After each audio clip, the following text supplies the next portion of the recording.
Dead by Daylight family, welcome back to the channel for some more reaction content. Today we have ourselves my first little, I guess, peek in the lore section. Honestly, I did initially think that there was basically lore tied to individual killers, like all individual killers or something like that, but I guess there's also a bigger world here that somehow involves Michael Myers. I don't know. Hope you guys enjoyed the video. Smash like button, subscribe to the channel. If you guys are new to the channel, man, consider subscribing, man. Consider hitting that sub button. While I'm over here at Twitch, you guys can be live with us every single day, man. Let's get into it. Today we have the mystery of the entity. Dead by Daylight's Overlord. Oh, like a god. By AZHYMOBS.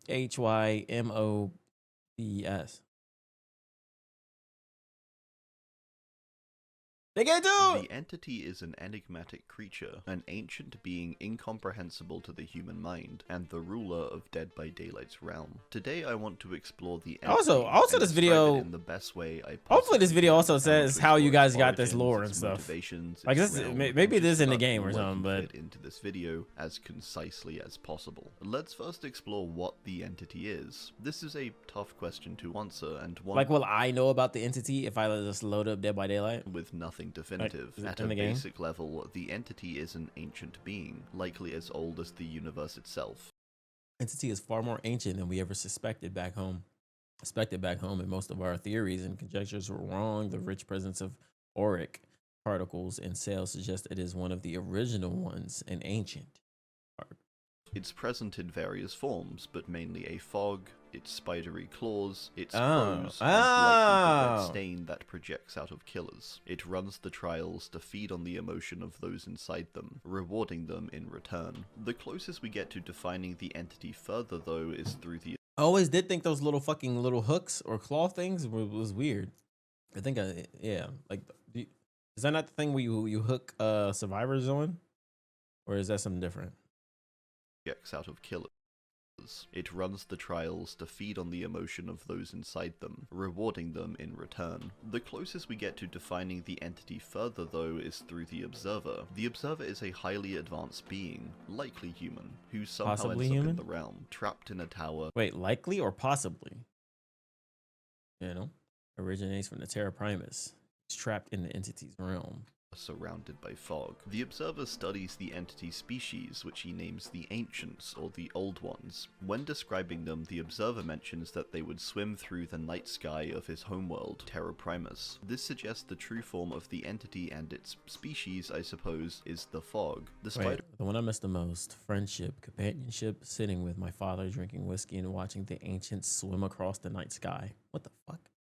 Claws we sometimes see appear in the trials or even in some cutscenes are likely just a physical extension created by the entity to represent itself beyond the fog. With the Ancients said to swim through the night sky of Terra Primus, this entry also suggests that these Ancients are capable of peace, with them coexisting with the Observers on Terra Primus. Oh yeah, this with the Observer. I kind of thought that the way they were describing it, I kind of thought like they were just kind of like safe. Note about the entity, like, it's an outlier, at least the Observer thinks so. When studying it, he is confused because how the Ancients acted back on Terra Primus is very different to how the entity acts. The entity is destructive and intentionally cruel, it seems. Between the Observer's arrival to the tower in the realm and this peaceful coexistence with the Ancients, something happened, likely not something good. Unfortunately, when the Observer arrives in the realm, he's quite confused and he doesn't know how he even came to be in the realm. The Observer makes many mentions to the fact that his homeworld and a stated council of likely other observers were foolish. What is this Arcus stuff? Are these like things that you collect in the game? Norris was a little under or stood back home, and to be fair, I wasn't given a chance to explain its merits to the council. Norris was ridiculed because the council lacked understanding. The entity is far more ancient than we ever suspected back home. Wrong, dread and despair soon overtook me, and I began to realize how arrogant we were back home to try to define and describe these living cosmic entities we thought we had figured We barely scratched when the it came to surface. the entity. They underestimated it, and they underestimated just how powerful and oh, beyond Lord their tab in understanding it game. was. Oh, The observers appeared to be okay. pretty in touch with the universe and understood that large cosmic beings existed, but nothing like the entity. The observers seem That's to have cool. wanted to destroy the entity too, so when the observer is assigned to the entity and arrives within it, he is unsure the fate of his homeworld. And it's probably not good. We know what the entity does to those who seek to destroy it. That's so Take fucked the up. Infiltrating, for example, a group dedicated to taking down the entity. When it gets the chance, the entity attacks the Infiltrating, killing them all and likely pulling them into its range. The Infiltrating, a group dedicated for a strange fog suddenly appeared. The giant claws seemed to burst from the ground. Dark imagination mingled the reality to terrorize them. Felix's father and several other parents came to their rescue, using strange tools and objects to protect them. Felix stared at the scene in shock and disbelief. Therefore, it not only is suggested that the entity destroyed the observer's homeworld and its inhabitants, but also quite possibly all of the other ancients that lived alongside them. This leaves precisely nothing in the entity's way. It can do what it wants. So, that's the origins. Let's discuss the makeup of the entity now. The way the entity works as a physical being is quite confusing. Ultimately, it's depicted as something that is more conscious than physical. Its realm in many ways appears to almost be a collective consciousness of all those inside it. That's what the observer thinks, at least. And that's sort of what the fog is too. The fog contains the memories of all those inside the entity's realm, and all those who have been inside it, which is how the observer extracts memories in the first place, using his Oris to look into the fog and recall the memories. And this is the fog like surrounding like the maps and stuff, right? This is also, now to think about it, aren't we escaping? Like the goal objective is to escape this area. Are we running into the fog? All right. Is our only choice like literally getting consumed by this whole entity thing, or like dying by this like serial killers and shit? Like, I ain't gonna lie, bro. Being a survivor must fucking suck. This world sounds like it's ass, yo. This world sounds like it's ass. You just getting fucked regardless, yo. This is fucked up. Also why certain things in the realm are the way they are. It's why the maps and realms are molded to survivor or killer memories, because that's how they remember them. Like, okay, like the maps that you want. Okay, I see. The maps and realms are molded to survivor or killer memories, because that's how they remember them, and that's how the entity physically constructs them. The physical of the realm is all a product of the conscious, or more specifically a product of thought combined with emotion, which in the realm creates a physical thing. This is likely why the entity needs the trials to allow it to grow. I feel like I asked this question, but can you play any killer on any map? Or if you pick a killer, you have to specifically play on the killer's map? Because that will low-key like that will low-key kind of tie into what he's saying right now. Oh, the map is random. Okay. And maintain the physical element of the realm. This is also why lore characters like Vigo are so important, because these characters have managed to master the realm. Where someone like the Observer relies on the Oris to create, Vigo understands how the realm functions, and with this knowledge he's able to— What the hell make Vigo so special? I believe I called another memory of Vigo manifesting reality within the entity, something reminiscent of the Oris. How he came to understand the machinations of the fog is both puzzling and inspiring. Just to me that perhaps this place enhances one's connections to our infinite selves to bend the realm to his will. This is how the hatch— Alright, bro, this shit is way bigger than I fucking thought. Dog, why is this world so big? What the fuck?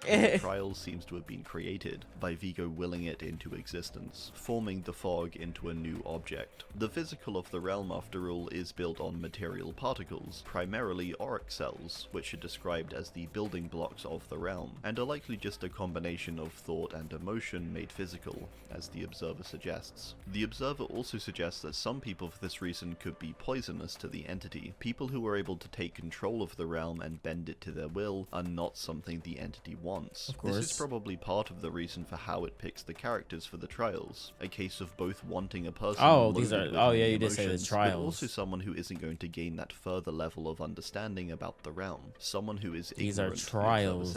We're playing through trials. The entity needs and feeds on. The other thing that is poisonous to the entity seems to be the blight. A substance which comes around routinely in the realm. Isn't it a killer covered in like the blight or something too? I think. realm and infects the entity, causing strange growths of plants with claws.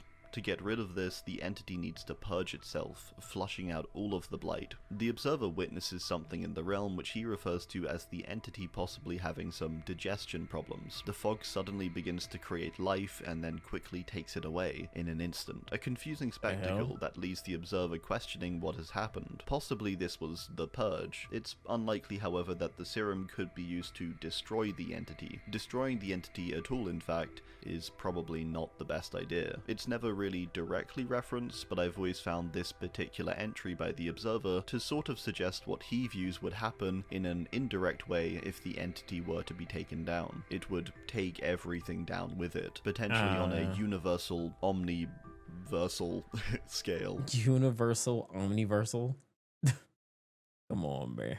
Therefore, it's better to simply enable it or run from it if you have the option. I could be reading a bit too far into that though. On the flip side, it seems there's some people who want to get into the realm. Talbot was originally one of these people. However, this also extends to the Black Veil too. The Black Veil are people who see the realm as salvation, and so worship it and attempt to enter it. This is primarily why they do so many terrible things and try to bait the entity out seemingly. It's the reason behind the Garden of Joy existing, the encouragement Otto Stamper gives the Doctor, and why a Descend Beyond movie is funded for Nicolas Cage. The Black Veil possibly originates from Adiris and her followers in ancient Babylon, with her hearing the entity's whispers and mysteriously disappearing soon after. In terms of the physical layout within the realm, it's all a little confusing. Most of the realm seems to just be fog. However, there is much more to the realm. The realm has lots of realms within it. All these realms are used by the entity to feed on emotion. And aside the trials we have and see in game, there are probably substantially more other trials. Well, the trials literally created just to feed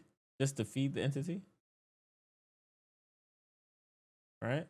At least that's what I'm thinking. Trials happening elsewhere in the fog, possibly trials with different goals and structures, with the one we see maybe just being the most efficient. It's possible to travel between these realms too, it seems, with certain characters shown to traverse the fog and actually manage to reach other areas. We know Talbot, for example, traversed the fog before being sent to the trials. We also know that the realm is filled with life, much of it created entirely from the fog, which is a big thing. The entity can definitely create life, although the life it does create is often fairly shallow. It mimics, or on the flip side, very strange. In his tower, the observer witnesses many strange occurrences, where he sees not only a range of structures out in the fog, but also creatures. There are spider-like creatures, squid-like creatures, beings named Unknowns, which are able to freely traverse the fog. Unknowns. These creatures may be similar in properties to Vigo. They are said to have secret knowledge and hide that knowledge within the realm. Possibly becoming so acclimated to the entity's realm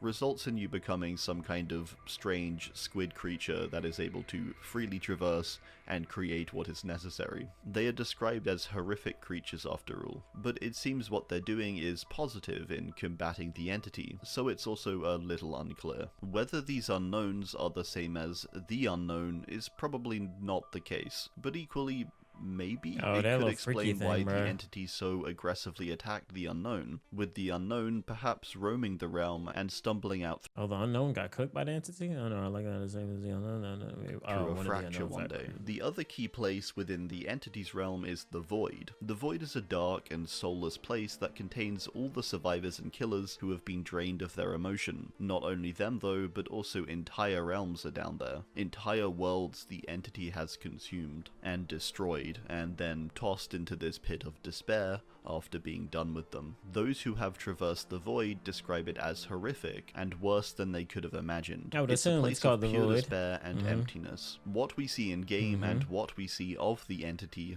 is truly a tiny snippet of its realm. We have no idea direct numbers, of course, but the entity has more than likely destroyed and consumed hundreds, thousands, potentially millions of different worlds, consuming them, using them, and eventually tossing them to the Void. So, can you escape like it? A trash well, can. The only way we know of to exit the Void is with use of the blight. The blight possibly allowing someone to manipulate the entity in some form, or cause some indigestion maybe. I'm not too sure. It's mentioned that despite Talbot or the Blight's journey to escape the Void, it's quite possible the true escape from... Did he make these? Or is this from like a trailer or something. These visuals. The realm is actually in the void. The observer finds in various stories about the realm that with use of certain markings, powers, music, and books, there is potential to open a doorway within the void somewhere that can lead to an escape. So where Talbot escaped the void but was then taken to another part of the realm, Vigo, who also escaped the void, could have possibly escaped the void by means of escaping the realm entirely. Another part of the entity we don't know much about is its heart. Apparently, it has a heart. This is likely meaning more of a symbolic heart rather than a like literal beating heart. Yeah, the observer like says he sees into the entity's heart one day, and it's something so confusing and... I have seen into the heart of this old one, and I have seen things no mortal eye should see. Things that simultaneously perplex my mind and burden my conscience. Bewildering that he feels burdened by it. What the heart actually is isn't too clear, but whatever the observer sees, it has quite extreme consequences on his mental state. Also, I was recommended I should hear, like, I think chase music or something like that, and also, I don't know, chase music, I think. So that's inside the realm. What about outside the realm? Well, the observer mentions that when the entity attacks a world, it plans out a perfect apocalypse. It taps into the collective fears of the world and targets that specifically. It has fun with the idea of destroying an entire world and its history. It extinguishes all empathy and compassion, and it slowly digs its claws into them. For the worlds it doesn't entirely destroy, it does usually still infiltrate in some form. Many worlds have these things called overlaps, known through the Omniverse by different names such as fractures, borrows, coils, and bleeds. These are places in worlds where the entity's realm crosses over with the Terra world, the most prominent and recent fracture we know of being Greenville, which had a direct entrance to the realm within its cinema. Nigga, fuck you up. Other fractures are in the Garden of Joy, which is on an island in the Atlantic. Another is likely in Dire Island, the place where the realm opened up to Talbot Grimes, the Blight. Another is probably in the Flannan Isles in Scotland, where Yoichi is taken, as well as some lighthouse keepers. The fractures aren't just a crossing though, they're also seemingly capable of providing people with powers, particularly people who have been through quite extreme things. So potentially it's some sort of power coming from the realm, or the fog. Some sort of entity power. One of these people is Hattie. Hattie and her brother Jordan are two characters who investigate these fractures. Hattie's and Jordan's existing across the Omniverse with many different names, many of which have managed to reveal some of the entity's deeds. This is also probably why the entity does target some of these characters, with the observer mentioning there are many Hatties and Jordans within the realm, probably in the void or locked away somewhere they cannot do it harm. The entity probably doesn't want people like this trying to expose it. This exposure to me seems like the true and real threat to the entity. It could very well be that the entity is... God damn, this basement look creepy as shit. What the hell? ...is pure evil. In some ways though, this would sort of undermine the nuance of the entity and be too simplistic an answer, because it's equally suggested that many of the terrible deeds the entity does, it maybe isn't doing consciously or intentionally. It's sort of just inherent to its existence. Not that that makes it any better. Fuck no it don't, bro. Fuck you. Even if the entity isn't pure evil, it's most definitely twisted and manipulative, and it knows how to torment people. Many stories of characters in the realm are ones that only really happened because of the entity. In some cases, the entity just watches, it seems, and awaits a character's fall. In other cases, it's much more active and directly messes with the person's life. In some cases, it completely changes a person's life course. Nurse's tone lore. He gazes in her direction, though his eyes look through her. Has the trial begun? Lets out a scream, pausing as if having startled himself, laughs.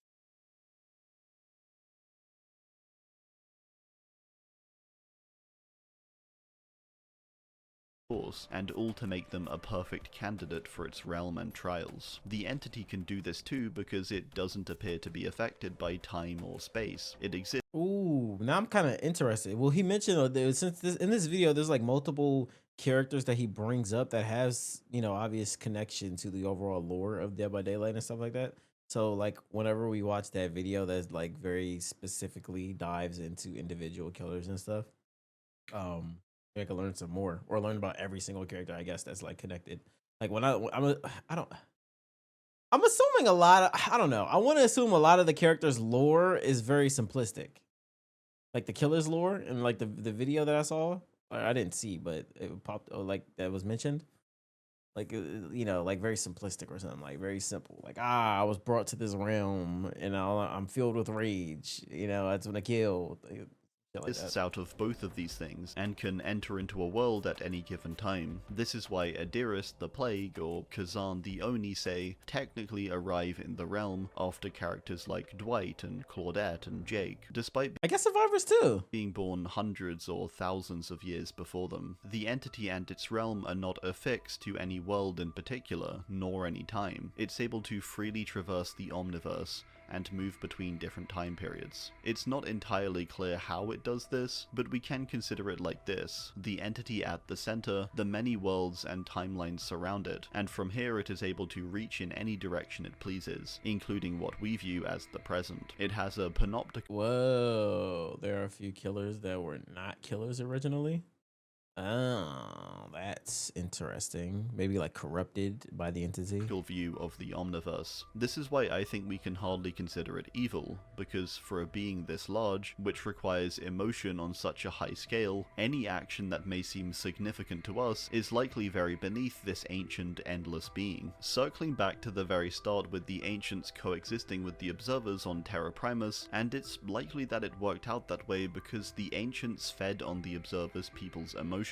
The observer recalls laughter, music, art, friendship, and family, all things that create positive emotion, which the ancients likely fed on. Maybe the entity is just an ancient which figured out that condensed fear and terror is far more valuable and powerful than anything positive, and so it wiped out all in its path to feed in the way it saw best. Or possibly it's a case of ease. It's easier to destroy and cause pain and death and destruction. I mean, yeah. Yeah. Than it is to uplift a world, allowing it to flourish with art and happiness. Ultimately, we'll never really know. A key thing the observer mentions God damn, is that the realm this and tome the lore entity as a drop whole big as hell. is very much a cycle or process within itself. He describes it as a snake which gorges on its own tail. The blood that is spilled in the realm is returned to the survivors and killers in the form of blood points. It's a cycle of offering and reward. A cycle of life and death. The realm versus the entity. Pretty good intro video, man, I'd say. The mystery of the unknown, Dead by Daylight's scariest killer. Wait, did he drop videos individually for every single one? Like this? That'd be pretty crazy, I ain't gonna lie. Maybe it's like a playlist.